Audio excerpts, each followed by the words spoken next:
Es un placer saludarles, compañeros. Mi nombre es Elizabeth Gutiérrez Mendoza y hoy les estaremos hablando de la ocupación. Mi grupo se encuentra conformado por Santiago Peñalosa Sosa, Janes Montaño Palmesano y Margarita Olivo. Entonces, para empezar a hablarles de lo que es ocupación, me encargaré del concepto de lo que es ocupación, como se encuentra definido en nuestra legislación. Pues bien, la ocupación la encontraremos definida en el artículo 685 de nuestro Código Civil como aquel modo originario de adquirir el dominio de aquellas cosas que no pertenecen a nadie, que no están prohibidas por la ley y que tampoco estén prohibidas por el derecho internacional. Pues bien, también tenemos que tener en cuenta que se deben cumplir unos requisitos para que esto se dé. Los requisitos, primero, que la aprehensión tiene que haber una aprehensión material de la cosa, ¿cierto? Una aprehensión, entonces, para lo que da lugar a que se sobreentienda que esa aprehensión material de las cosas se tiene que hacer sobre una cosa corporal mueble. También tenemos el segundo requisito como ánimo, el ánimo de señor y dueño, lo que quiere decir a lo que hace referencia a que esta no esté prohibida. Tenemos el ánimo de querer, de adquirir, ese ánimo de querer apropiarse de la cosa mueble. Y por último, pero en lo que se basa la ocupación, es el que la cosa que se quiera adquirir no tenga dueño, bien sea porque nunca lo ha tenido, porque durante algún periodo muy largo dejó de tenerlo o porque este ha sido hallado, cosas que se le denominan o han denominado los romanos como reiniulis. Pues bien, como conocemos que este es un modo de adquirir el dominio, pues bien le tiene que anteceder un título. Este título que le antecede a la ocupación es la ley. La ley le antecede a la ocupación porque define los requisitos que son necesarios para ocupar, para obtener el dominio por medio de la ocupación, y también porque expresa los objetos que son susceptibles, los bienes que son susceptibles a la ocupación. De bien, enmarcándonos en esto último, los bienes que son susceptibles a la ocupación, debemos entonces referirnos a los siguientes artículos que van desde el 685 hasta el 691, el cual nos van a hablar de los tipos, de las autorizaciones y de las prohibiciones que tienen algunos de estos bienes que son objetos de ocupación. Muy bien, empezaremos a definir entonces cuáles son esos tipos de ocupación. Los tipos de ocupación que encontramos en el artículo 686 son la caza y la pesca. Entre la caza encontramos entonces la caza de animales bravíos. Los animales bravíos, que son aquellos que son naturalmente independientes del hombre, que han vivido libres de este. También encontramos que en la ocupación de dominio también podemos adquirir dominio de esos animales domésticos, aquellos que sí dependen del hombre, que son, por ejemplo, las mascotas, los perros, los gatos, las gallinas, las ovejas. También tenemos los animales domesticados, aquellos animales bravios que han sido domesticados por el hombre, que han aceptado el imperio del hombre, por decirlo de alguna manera.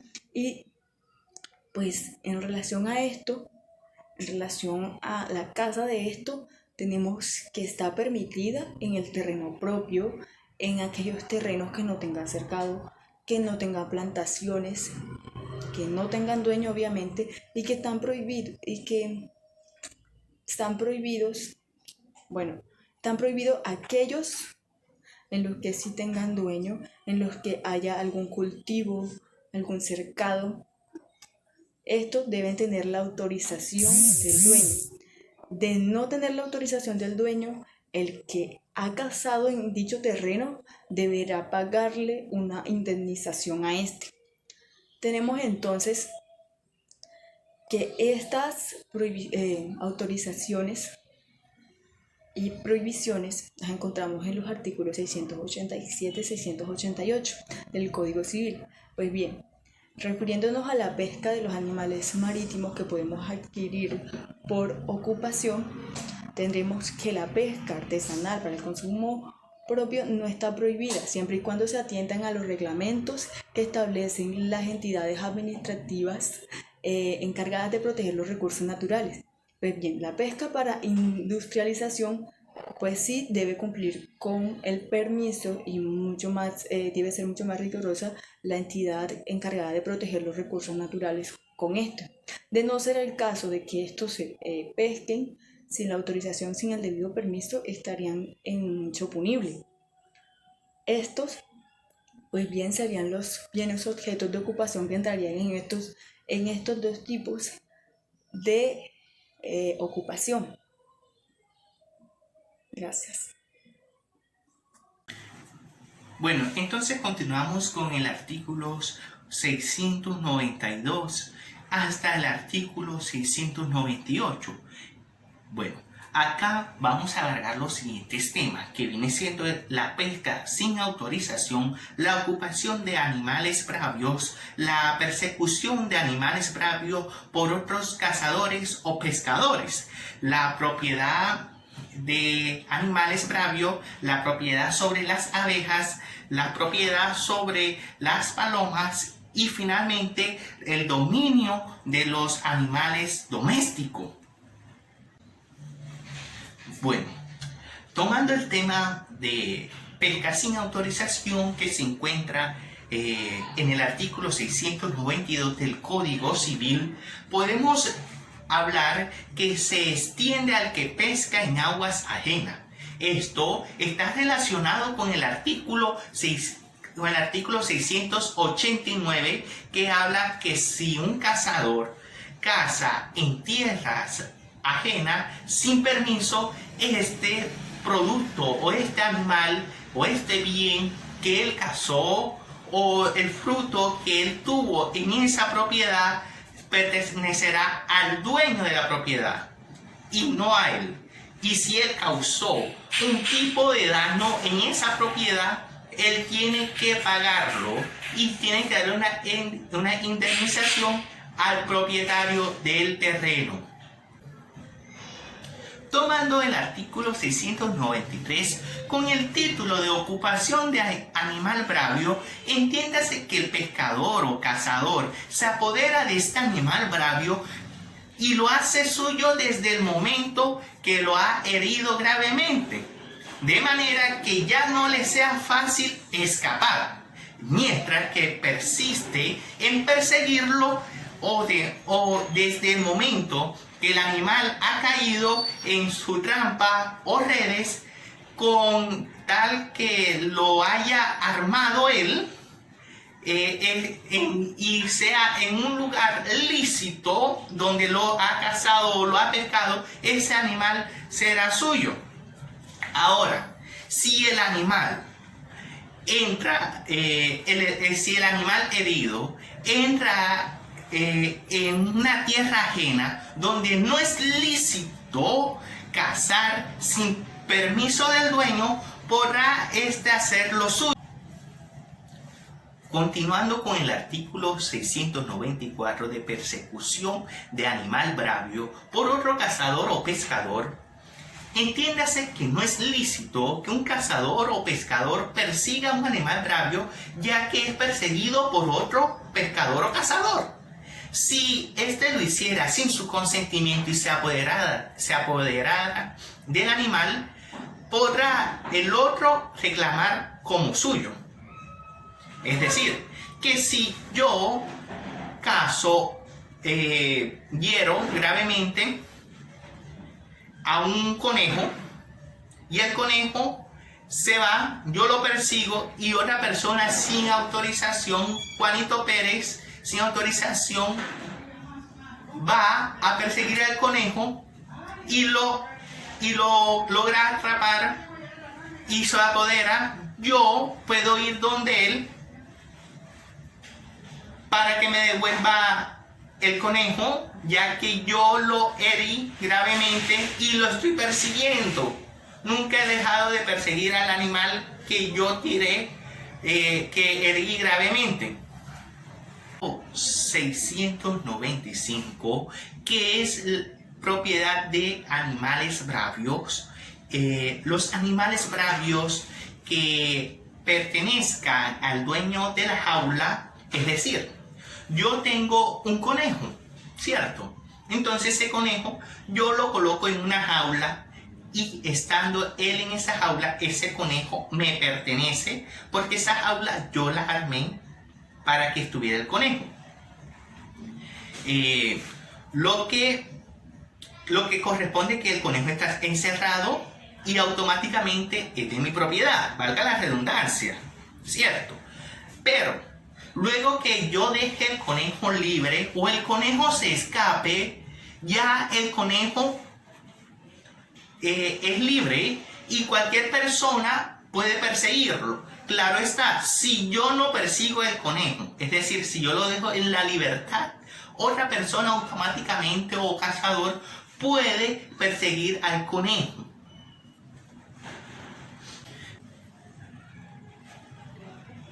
El artículo 696 que habla de la propiedad sobre las abejas que huyan de las colmenas y se posan en un árbol que no sea del dueño de estas, vuelven a la libertad natural, es decir, que cualquiera puede apoderarse de ella y de los paneles fabricados por ellas con tal que no le hagan sin permiso del dueño en la tierra ajena, cerradas o cultivadas, o en contra de la prohibición de la misma en la otra. Pero el dueño de las colmenas no podrá prohibirse que persigan a las abejas fugitivas en tierras que no estén encerradas ni... Hablando del artículo 697 que habla de la propiedad sobre las palomas. Las palomas que abandonen un palomar, se fijen en otro, se entenderá que estará ocupada legítimamente por el dueño del segundo, siempre que éste no haya validado alguna industria para atraerlas y aquerenciarlas.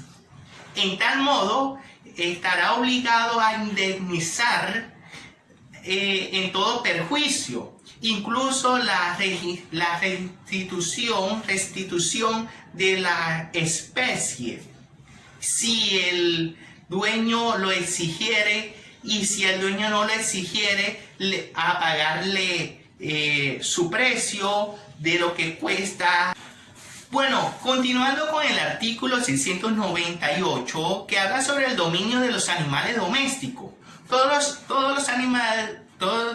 los animales están sujetos a un dominio. Ejemplo, o si yo tengo un perro, yo tengo el dominio sobre ese perro.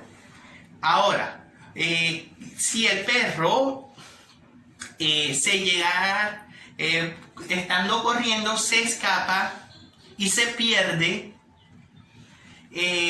entonces yo todavía tengo el dominio sobre ese perro porque es mío. Simplemente, aun cuando haya aunque lo tengan a él encerrado, a ese perro, lo tengan encerrado en una propiedad, ese perro es mío. Yo puedo ir a esa propiedad a reclamar ese perro porque ese perro es mío, prácticamente. Ahora, salvo que las leyes o la disposición de la policía rural o urbana establezcan lo contrario, que digan que ese perro no es mío. Bueno. Hola, buenas tardes. Mi nombre es Margarita Sofía Olivo Pérez y les vengo a hablar sobre la invención o hallazgo. Dentro del ordenamiento jurídico colombiano, bajo los preceptos normativos establecidos en el artículo 699 del Código Civil, se define a la invención o hallazgo como una especie de ocupación, entendiendo a esta como ese modo originario de adquirir el dominio de las cosas muebles que a nadie pertenecen, mediante su aprehensión material con el ánimo de adquirirlas y siempre que la ley así permita apropiarse de ellas, por medio de la cual él encuentre un bien corporal, mueble, inanimado, que a nadie pertenezca, que no presente dominio anterior, se hace propietario apoderándose de ella, así como los abandonados voluntariamente por su dueño para que otros los ocupen. Cabe aclarar que las cosas objeto de la invención o hallazgo debe ser corporal, mueble e inanimado. Ahora bien, según lo señalado en el texto normativo, podemos plantear que existen dos tipos o formas de invención o hallazgo. El primero sería res nullius, que hace referencia a los bienes que no pertenecen a nadie, que nunca han estado bajo el dominio del hombre, como es el caso de las conchas, las piedras y otras sustancias que se arrojan al mar. Y el segundo es res derelictae, refiriendo a los bienes abandonados por su dueño con la intención de que lo adquiera el primer ocupante. Una vez estudiada esta forma de ocupación, daré paso a lo que preceptúa el artículo 700 del Código Civil, el cual hace referencia al tesoro. El tesoro. Dentro del desarrollo legal y normativo del artículo 700 del Código Civil se establece el tesoro como una especie de invención o hallazgo, donde se llama tesoro a las monedas que no están en circulación o joyas u otros objetos elaborados por el hombre que han estado escondidos o sepultados por un largo tiempo, sin que haya memoria, indicios de su dueño. ¿Cuáles son los requisitos del tesoro? Bueno, pues, deben tratarse de monedas o joyas u otros objetos preciosos, es decir, bienes corporales, muebles de valor o consideración. No es tesoro una escultura o una piedra grabada. Otra característica es que deben ser elaborados por el hombre. No son tesoros las minas ni minerales. Así bien, también es una característica que deben ser sepultados o escondidos. No necesariamente deben ser enterrados, pueden estar en escaparates, escritorios o muros. También tienen una de las características es que sea por largo tiempo, es decir, el tiempo es suficiente para que no se pueda determinar o saber quién lo escondió. Ahora, ¿a quién pertenece el tesoro? Según lo establecido en el artículo 701 del Código Civil, el tesoro pertenece o pertenecerá a, si es encontrado en un terreno ajeno, se divide en partes iguales con el dueño del predio y el descubridor. O sea, debe existir permiso para que la persona busque el tesoro y para así poder devengar de él. Otra sería que si es encontrado por el dueño del predio, será para él. Lo mismo ocurrirá si es encontrado por otro sin permiso de este, o sea, se le dará al dueño. A continuación, la búsqueda de dinero o alhajas, excavaciones en un suelo ajeno. En la legislación colombiana, lo referente a la búsqueda de dinero o alhajas, lo encontramos regulado de forma expresa en el artículo 702 del Código Civil. La norma en cuanto al tema en cuestión aclara donde se plasma que el propietario de una heredad o edificio, cualquier persona podrá pedir permiso para sacar dinero o alhajas que asegure pertenecerle y esto esté escondido en él. La norma autoriza o faculta a las personas de realizar excavaciones en suelo ajeno siempre y cuando, primero, se señale el paraje donde está escondido, segundo, la persona que realiza la excavación de seguridad de que abonará todos los perjuicios, o sea, que sanará todas las cosas, daños que cause por esa excavación o X cosa. Y tercero, que diera competente seguridad de probar su derecho sobre el dinero que se encuentra ahí. De cumplirse con estos requisitos legales, el dueño no podrá presentar oposición alguna ni negar el permiso de la persona. Ahora, ¿qué ocurre cuando la persona prueba su derecho sobre el dinero o alhajas? Bueno, si una vez extraído se prueba la pertenencia, se pueden retirar los prejuicios causados. De no probarse, el dueño del terreno tiene la opción para escoger entre la mitad del tesoro o el abono de los perjuicios. Si las cosas encontradas no son tesoros, se aplicarán las reglas establecidas sobre los bienes perdidos del artículo 704 y 405 del Código Civil. Ahora bien, hablemos de los hallazgos de cosas con dueño aparente, o sea, bienes perdidos. Según lo establecido en el artículo 704 del Código Civil, las personas que encuentren cosas de las cuales se puedan inferir que tuvieron dominio anterior, estas deben de ponerse a disposición de su dueño, si este, claro, fuera conocido. De no existir dueño conocido o aparente, a estos bienes se les declarará provisionales, vacantes o monstruescos.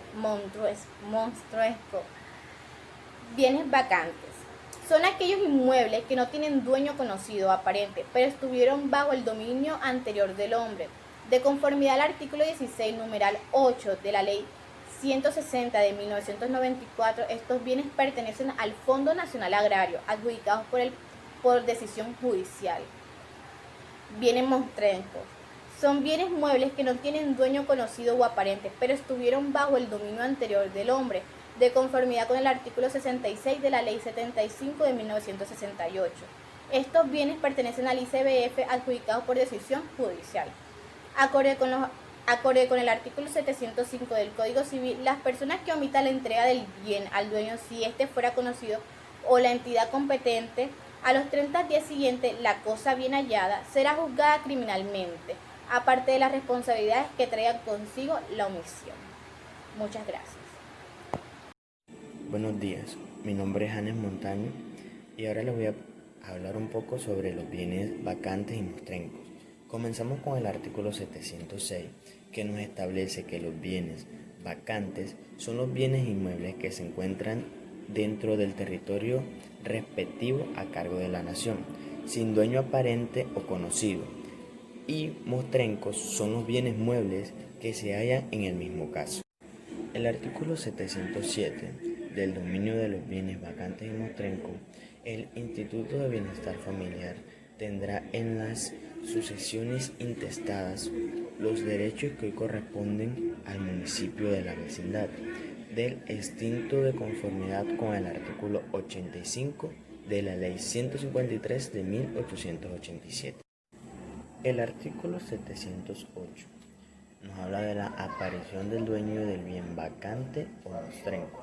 Si aparece el dueño de una cosa que se ha considerado vacante o mostrenca, antes de que la unión la haya enajado, le será restituida pagando las expensas de aprehensión, conservación y además que incidere, y lo que por la ley corresponde al que encontró o denunció la cosa vacante. Si el dueño hubiera ofrecido recompensa por el hallazgo, el denunciante hubiera elegido entre el premio fijado por la ley la recompensa ofrecida. Artículo 709. Nos habla de la enajación de los bienes vacantes y mostrencos. Enajada la cosa se mirará como irrevocablemente perdida para el dueño. Artículo 710. Especies náufragas. Las especies náufragas que se salvaren serían restituidas por las autoridades a los interesados mediante el pago de las expensas o la gratificación de salvamento. Si no aparece interesado dentro de los 30 días siguientes al naufragio, se procederá a declarar mostrencas las especies salvadas, previo al juicio correspondiente. Artículo 711. Salvamento de las especies náufragas. Las autoridades competentes fijarán según las circunstancias la gratificación de salvamento, que nunca pasará de la mitad del valor de las especies. Pero si el salvamento de las especies se hiciere bajo las órdenes y la dirección de las autoridades públicas, se restituirán a los interesados mediante el abono de las expensas sin gratificación de salvamento. Por último, hablaremos del artículo 712, que nos habla de la declaratoria de los bienes vacantes o mostrencos. Los trámites para la declaratoria de la calidad de bien vacante o mostrenco de los bienes son objeto del Código Judicial de la Unión. Gracias.